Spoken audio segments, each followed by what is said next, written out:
So whether you are currently creating to work, or maybe walking the dog, or just staring at the wall taking a well-deserved break, I want you to take a look around you for a second. Yeah, just notice the physical space you are actually sitting or walking in right now. Exactly. Because without you even realizing it, your brain is doing something incredibly complex. You are perfectly, flawlessly wired by evolution to understand three-dimensional space. Right, the whole up, down, left, right, forward, backward thing. Yeah. Like if I were standing there and suddenly tossed an apple to you, your brain would instantly calculate that 3D trajectory so you can reach out and catch it. It's completely hardwired into our biology. We don't even think about it. We don't. Yeah. But then you step into the world of modern physics or advanced mathematics or even complex data analysis, and suddenly that trusty 3D wiring is completely obsolete. Oh, yeah. It just hits a wall. Because modern science constantly deals with spaces that have 10, 1,000, or even an infinite number of dimensions. Mm-hmm.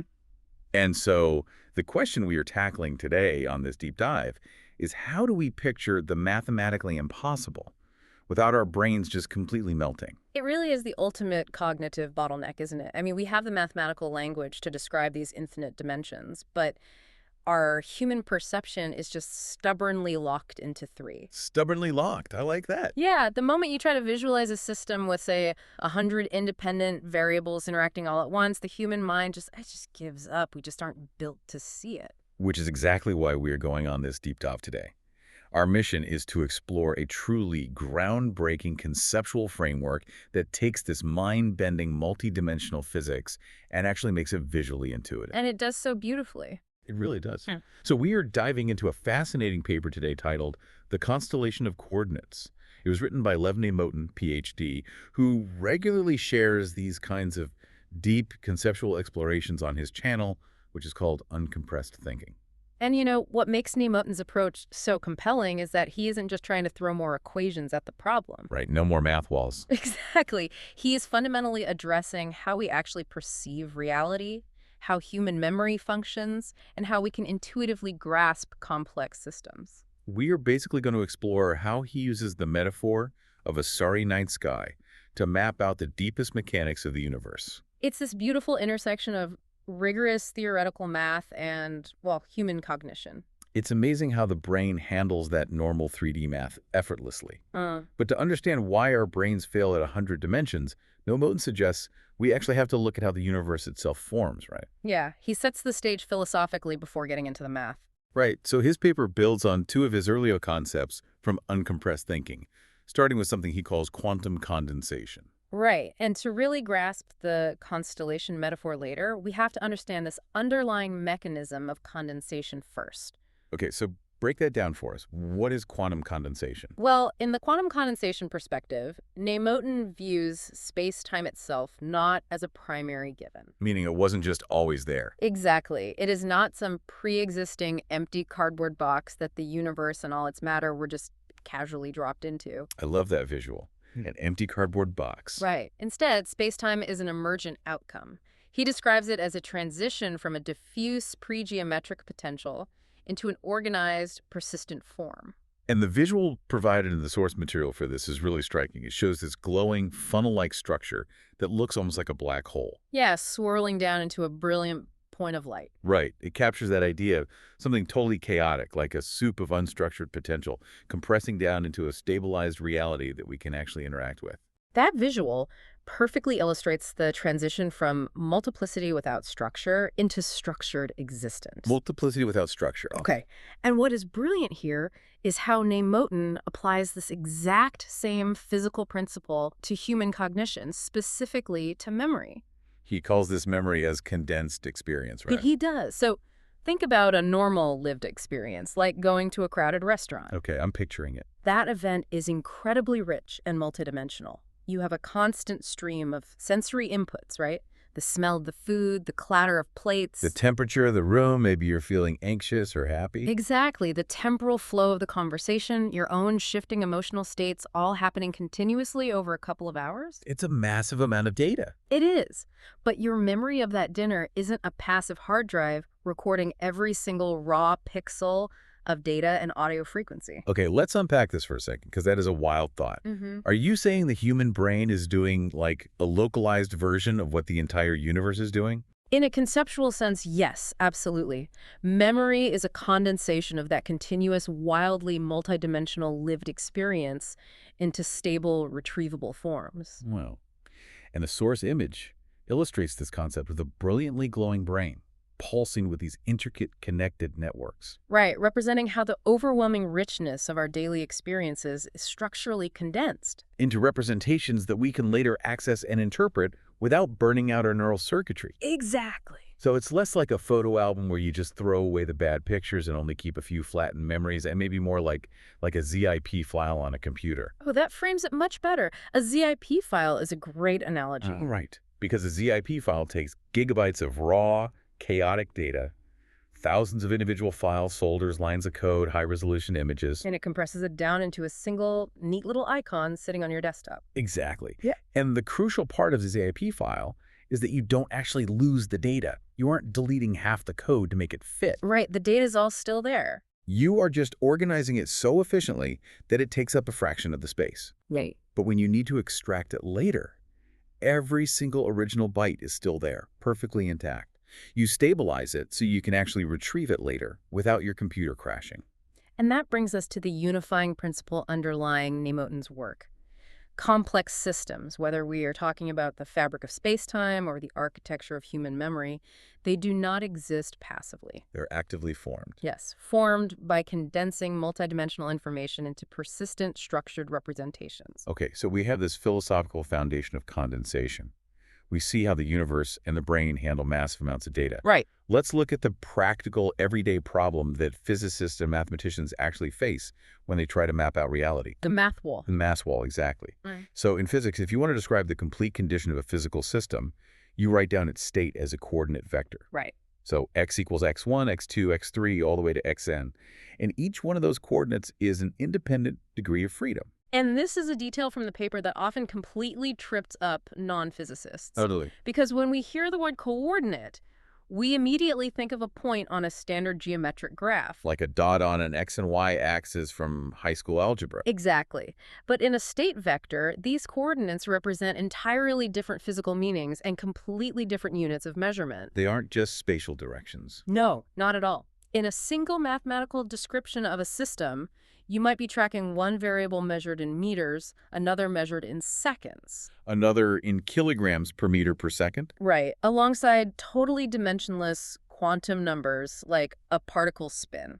It's like, imagine tracking a car on a road trip, and your vector includes its speed in miles per hour, its location in GPS coordinates, the tire pressure in PSI. The temperature of the engine in degrees Fahrenheit. Yeah, and the volume of the radio on a scale of 1 to 10.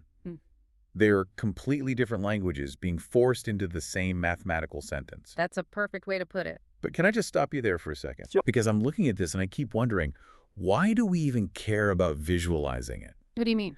Like, if a physicist can just write down that n-dimensional vector, plug all those different units into an equation, and get the right answer to build a laser or launch a satellite, why bother making it visual? Why not just let the math do the talking and leave human imagination out of it? This raises an important question, and it really gets to the absolute heart of why Nemotin wrote this paper. Okay. Yes, symbolic map is incredibly compact. It is precise. A computer program has absolutely no problem manipulating a vector with 1,000,000 dimensions. Right, a computer doesn't need to picture it. Exactly. But human perception is naturally adapted to a 3D environment. When these highly abstract concepts must be taught to new students or communicated across different scientific disciplines, Or even just conceptualized by a theoretical physicist trying to formulate a brand new hypothesis, right? yes, math alone lacks cognitive accessibility. Because if you can't see it, you can't play with the ideas in your head. You can't intuitively spot a pattern if it's just a wall of numbers on a chalkboard. If we want to genuinely grasp the behavior of complex systems, we need metaphors that maintain strict mathematical fidelity. Meaning they don't lie about the numbers. Right. They have to be accurate, but they also have to be accessible to the architecture of the human mind. If we just rely on blind equations, we lose the intuitive leaps, those sort of aha moments that actually drive scientific discovery forward. Which brings us to the core of this deep dive, Nemotin's solution to this visualization bottleneck. The metaphor that gives the paper its title. Yes, the constellation of coordinates. Instead of trying to force your brain to imagine a single invisible point floating in an impossible hundred-dimensional space, you imagine a night sky. A vast, abstract, conceptual sky stretching out in front of you. And in this conceptual sky, every single coordinate from that vector we talk about, every independent parameter, whether it's meters, seconds, tire pressure, or quantum spin, becomes an identifiable star. And the properties of each individual star convey the raw data. Like how? Well, the star's brightness, or its specific position in your conceptual field of view, directly reflects the numerical value of that specific parameter. Okay, so if a value is extremely high, say the temperature of our car engine is spiking, that specific star in your mental sky blazes blindingly bright. Exactly. And if the value drops, the star dims. And the collection of all these individual stars glowing at different intensities forms a unique constellation. And this constellation is the state vector of the system. It literally is the vector. In the visual provided with the paper, there's this beautiful geometric network of multicolored glowing stars connected by these faint lines. It's very striking. It is, and it immediately makes me think of a graphic equalizer on a high-end stereo system. Oh, that is a highly functional way to map this out conceptually. Well, think about a complex piece of music. A symphony has booming bass, sharp treble, mid-range strings, percussion. Right, all these different frequencies. If you mash all those distinct audio frequencies into one single volume knob on a cheap radio, you completely destroy the information. You can turn the whole song up or down, but you can't see the complexity of the sound. Exactly. But on a graphic equalizer, you have individual vertical sliders for every single frequency band. In our metaphor, those glowing sliders are the stars. That's a great way to visualize it. You can look at the physical shape the equalizer makes. Maybe it's a V shape with heavy bass and high treble, and you see the whole shape of the sound as one unified pattern, but you still retain all the individual independent parts. What's fascinating here is how Nemotin describes this exact dynamic with a brilliant phrase. He calls it a non-destructive condensation. Non-destructive condensation. Yes, and this is a crucial concept to linger on. Usually when we condense complex data for human consumption, we lose something. We average things out, we round the numbers, we drop the outliers. Exactly. But the constellation of coordinates is a fundamental reorganization of perception. It allows us to see, as he beautifully puts it, the many as one without losing the many. The many is one without losing the many. That feels like the key to this whole framework. It preserves the absolute vital independence of the variables. The bass slider doesn't get mixed into the treble slider. The coordinate for position doesn't get blended into the coordinate for momentum. Right, but it presents the entire sprawling state of the system as a single, unified, coherent entity. A constellation. A constellation that your pattern-seeking human brain can actually look at, recognize, and remember. So we have our stars, we have our constellation, but physical systems in the real world are almost never static. Things move, they react, they heat up, they cool down. They evolve. Right. So what happens to our sky when someone presses play on the universe? That is where the metaphor truly comes alive, especially when we first apply it to classical mechanics. Okay, let's start there. Let's look at something called phase space. If you want to describe a simple particle moving through our normal 3D space, like a tennis ball flying across a court, you actually need 6 coordinates, not 3, to fully capture its state. Right, because knowing where the tennis ball is right now isn't enough. You also have to know how fast it's moving and in what direction. Exactly. You need 3 coordinates for its position, the x, y, and z axes. Okay. And you need 3 coordinates for its momentum. Let's call them px, py, and pz. So in our conceptual night sky, that single flying tennis ball is represented by a constellation of 6 stars. Correct. Now imagine a force acts on that particle. Say, gravity arcs it downward or it smashes into a wall and bounces back. As that physical force acts, the momentum of the ball changes instantly. And in our sky, those 3 momentum stars begin to shift their brightness or their position relative to each other. Oh, I see. And because the momentum is changing, the physical position of the ball will consequently begin to alter over the next few seconds. Yes, so the 3 position stars also begin to shift in response to the momentum stars. So the trajectory of the system isn't some invisible, impossible to picture line curving through a 6-dimensional void that our brains can't render. Not at all. It becomes a continuous fluid transformation of a six-star constellation.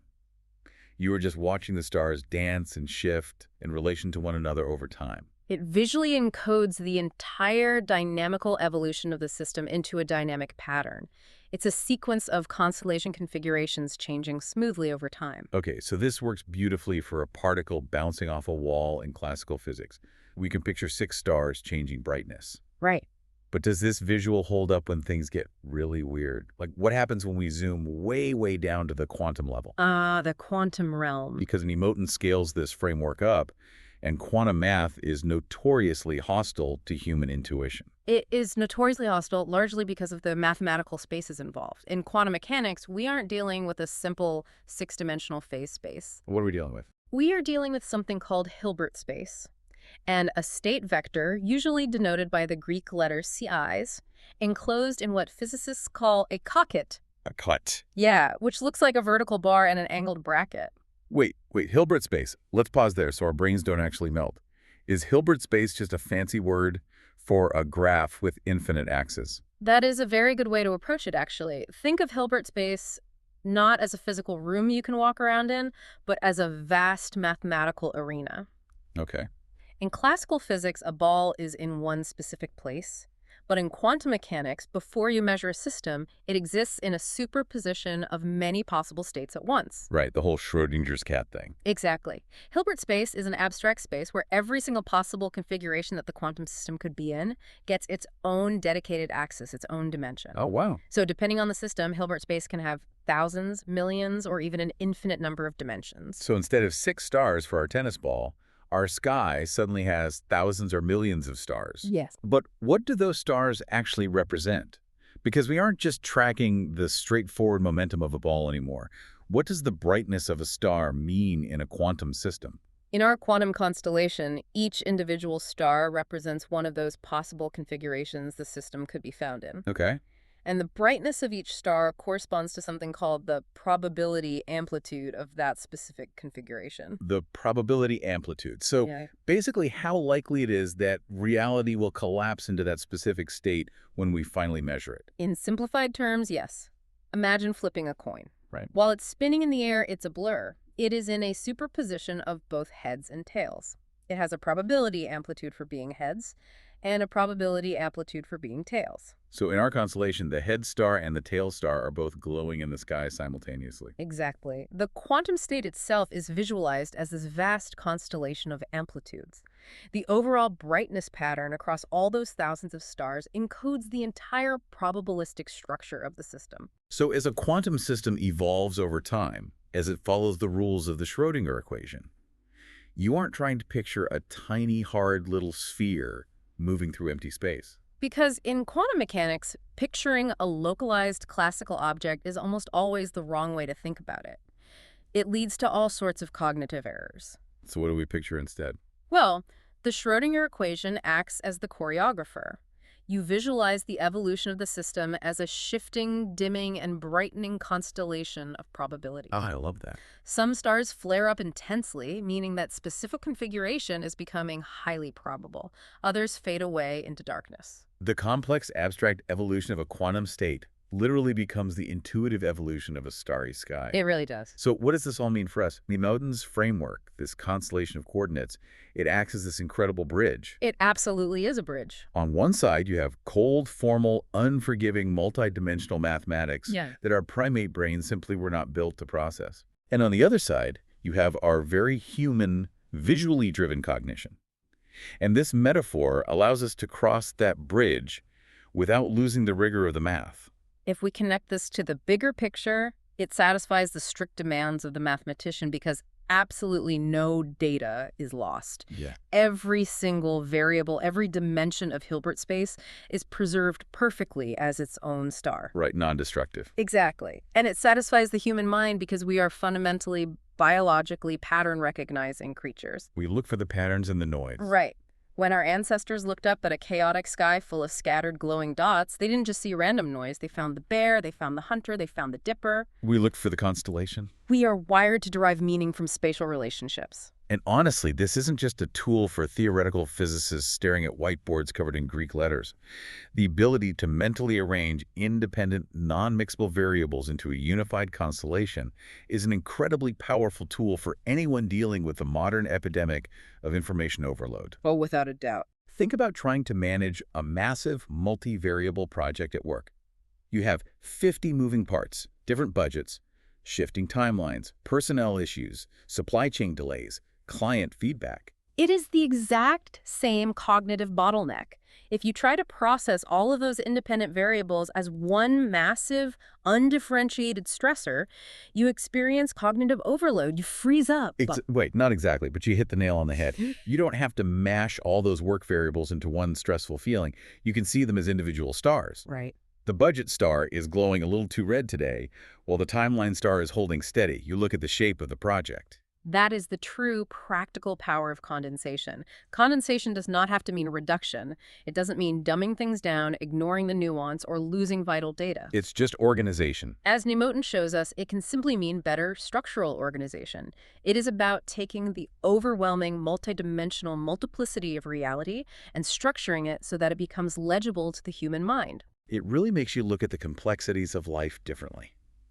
Which brings me to a final thought for you to take away from this deep dive and mull over today. Okay. We started by talking about how your brain is perfectly wired for the 3D space around you, but struggles with the multidimensional realities of science.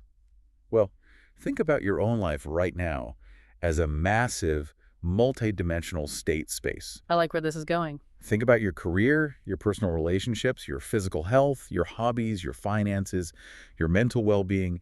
Every single one of those is an independent degree of freedom in the vector of your life. They're all different units of measurement. Exactly. If each of those aspects was a star in a conceptual sky, what does your personal constellation look like today? Is it balanced? Is one star blazing so bright it's blinding out all the others? And more importantly, as the continuous fluid dynamics of your life play out, which stars are about to shift tomorrow?